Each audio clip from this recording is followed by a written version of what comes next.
बिस्मिल्लाहिर्रहमानिर्रहीम अस्सलामुअलैकुम। जो जमहूरियत के चैंपियन बने फिरते हैं, आप देख लीजिए उनके पास इस बात का जवाब नहीं होगा कि अमेरिका के न्यूक्लियर हथियार किसी दूसरे मुल्क में पड़े हों और उस मुल्क की सरहदें अगर किसी दूसरे मुल्क के साथ लगी हो तो सोचिए उस पर क्या हालत होगी। इस वक्त सूरत हाल ये है कि रशिया के फॉरेन मिनिस्टर उन्होंने तहलका खेज ऐलान किया है और उसके साथ जो वार्निंग जारी की है वो बड़ी तबाहकुन है। उन्होंने कहा है कि अमेरिका के न्यूक्लियर हथियार यूरोप में मौजूद हैं। यानी इमेजिन कर लीजिए, ये भी दिन देखना था कि अमेरिका के न्यूक्लियर हथियार यूरोप में मौजूद है और उन्होंने कहा कि अमेरिका इसको वापस ले जाए, क्योंकि अगर जंग हो गई और न्यूक्लियर चल गए तो फिर तबाहकुन होगा। उन्होंने कहा कि अब इस वक्त जो सूरत हाल पैदा हो रही है ये बचा लें चीज़ों को। इस वीडियो की अहम डिस्कशन चलती रहेगी, लेकिन इससे पहले आप वीडियो को लाइक करें, हकीकत टीवी को सब्सक्राइब कर लें और बेल आइकन पर ज़रूर क्लिक करें, क्योंकि तीसरी जंग अजीम इसी जंग से छिड़ सकती है। और अगर तीसरी जंग अजीम वर्ल्ड वॉर 3 हो गई तो फिर ये याद रखिएगा इस दफा न्यूक्लियर वॉर होगी, जो आज तक इस रूए ज़मीन पर नहीं हुई। यानी अमेरिका ने पहले न्यूक्लियर मारा, वो अलग चीज़ है। अब उन्होंने कहा है कि न्यूक्लियर वॉर वर्ल्ड वॉर 3 ये पूरी दुनिया देखेगी और ये इतनी तबाहकुन होगी कि उसमें पूरी दुनिया का नुकसान होगा। लिहाजा अब वक्त आ गया है कि एक तो हमने किसी भी सूरत यूक्रेन को न्यूक्लियर वेपन्स नहीं लेने देने, और दूसरा अमेरिका के जो न्यूक्लियर वेपन्स हैं यूरोप के अंदर, अमेरिका उनको वापस ले जाए।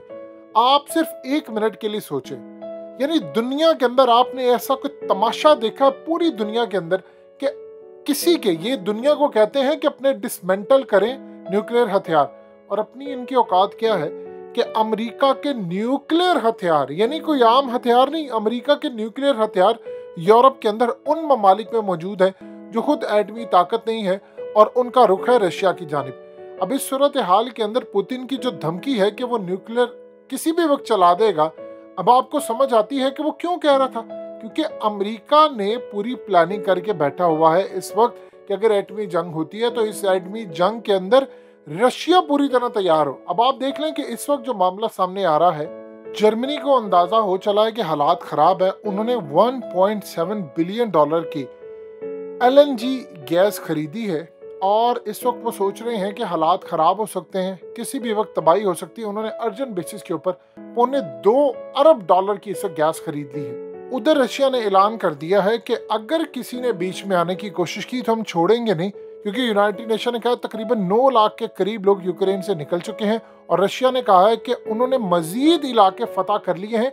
अब हमारे दरमियान जो भी आता रहेगा, याद रखिएगा हमारे पास न्यूक्लियर स्टैंड बाय पोजीशन पर है। अब रशिया के जो पैरा ट्रूप्स हैं इस वक्त वो खार्किव के अंदर इस वक्त लैंड कर चुके हैं, यानी वो इलाकों पर इलाके फतह करते जा रहे हैं। और हालात ये है कि अमेरिका उन पर पाबंदियां आयद करता जा रहा है। देखिए, अमेरिका इस वक्त तो कह रहा है कि जी हमने यूक्रेन में जाकर नहीं करना, लेकिन अमेरिका की हिस्ट्री रही है कि उन्होंने जापान के ऊपर एटमी हमले कर चुके हैं वो। सो लिहाजा इस सूरत हाल में कभी किसी ने अमेरिका से पूछा है, यानी इमेजिन कर लें जापान ने भी कभी उस पर दोबारा प्रोटेस्ट नहीं किया। आज जापान अमेरिका का इत्तेहादी है, कभी अमेरिका ने इसके ऊपर हमला किया था। आज इनसे जाकर पूछे कि आपने लाखों लोगों को वहां पर मार दिया, नस्ल दर नस्ल जो लोग पैदा होते रहे वो उनकी क्या हालत थी, माजूर थे, तबाहकुन थे। अब आप इमेजिन कर लें इस सूरत हाल के अंदर कि आप अपने एटमी, यानी पाकिस्तान के ऊपर ये पाबंदियां लगाए। जब हम एटमी कुव्वत बने तो हम पर पाबंदियां लगी और उसके बाद दुनिया देख रही है इस वक्त जो सूरत हाल है, यानी उनके एटमी हथियार यूरोप पड़े हैं और किसी भी वक्त वो देखेंगे कि जब पुतिन इस वक्त तैयार है तो वो भी अपनी एटमी हथियार चला देंगे। इसीलिए रशिया के फॉरेन मिनिस्टर, देखिए रशिया के फॉरेन मिनिस्टर ये वो कोई आम शख्स ने बयान नहीं दिया। इनके जो फॉरेन मिनिस्टर है, अभी शाह महमूद कुरैशी जब गए थे तो उन्होंने मुलाकात की थी वहां पर, और उन्होंने वहां पर जाकर जो मुलाकात की थी उनको बताया था इमरान खान के विजिट पर, और इमरान खान से भी इनकी मुलाकातें रही हैं और बड़े लेवल पर इमरान खान के साथ इनकी मुलाकातें होती हैं, उनसे बातचीत होती है और इमरान खान को वो अच्छा मैसेज भी देते रहे पुतिन का। लेकिन इस सूरत हाल में दुनिया के जो टॉप लेवल के फॉरेन मिनिस्टर हैं, चाइना के बाद आप देख लें, अगर किसी मुल्क का फॉरेन मिनिस्टर है जबरदस्त तो वो अब आप देख लें रशिया का है। इस सूरत हाल में पूरी दुनिया को बता रहे हैं कि ये जंग हो सकती है और आप जो हरकतें कर रहे हैं, ये तीसरी अगर एटमी जंग हो गई तो हम सब तबाह हो जाएंगे। देखिए अहादीस के अंदर आपको जिक्र मिलता है बहुत सारी चीज़ों का कि ज़माना आखिरत में लोग तलवारों की तरफ, घोड़ों गधों की तरफ आ जाएंगे।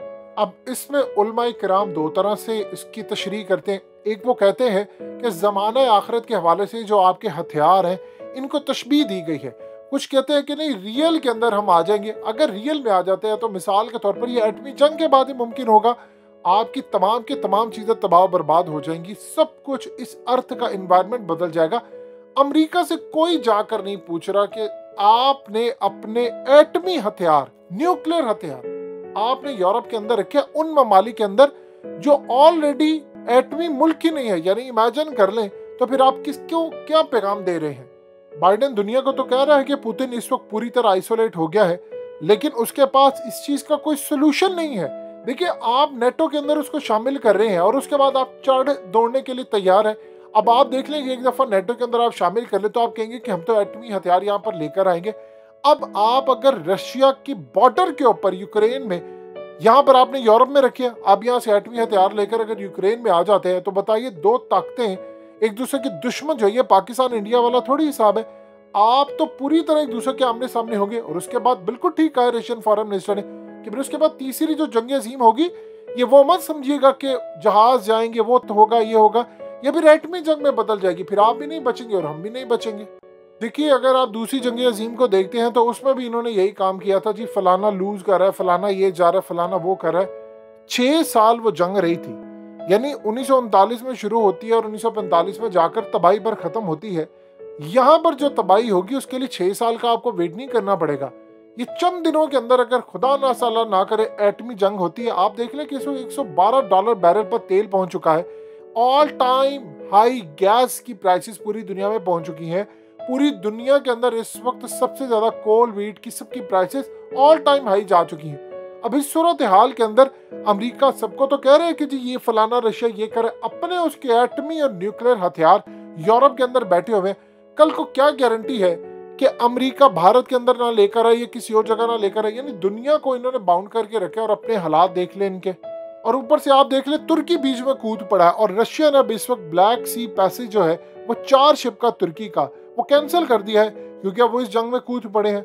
लिहाजा ये जंग जिस तरफ जा रही है वो तबाहकुन है।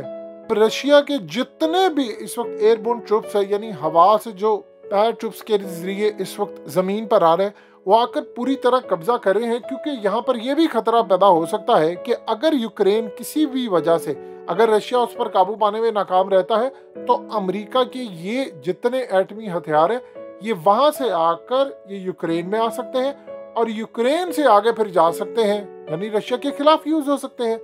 अमेरिका का किसी के साथ, चाहे वो वेनेजुएला वाली साइड हो या कुछ हो, अगर वहां पर रशिया अपने एटमी हथियार लेकर आ जाता है तो आप बताइए अमेरिका की चीखें क्या होगी। यानी दुनिया के अंदर एक तरह की अगर आप पिक्चर दिखाते हैं तो आपको ये भी देखना चाहिए कि उन्होंने ऑलरेडी वार्न कर दिया है कि ये फिर तबाही आप पर है, फिर हम सब तबाह हो जाएंगे, उसमें फिर आपका भी कसूर है। अमेरिका से भी आप पूछ लेना कि आप अपने मुल्क में कितनी जंग इस वक्त लड़ चुके हैं।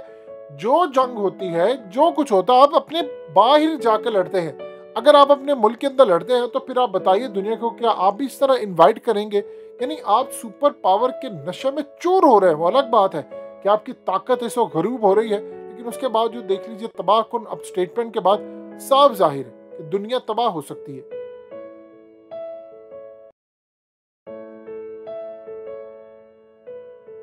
हकीकत टीवी को सब्सक्राइब करना मत भूलें, वीडियो को लाइक करें, शेयर करें और कमेंट सेक्शन में अपनी राय का इजहार जरूर करें।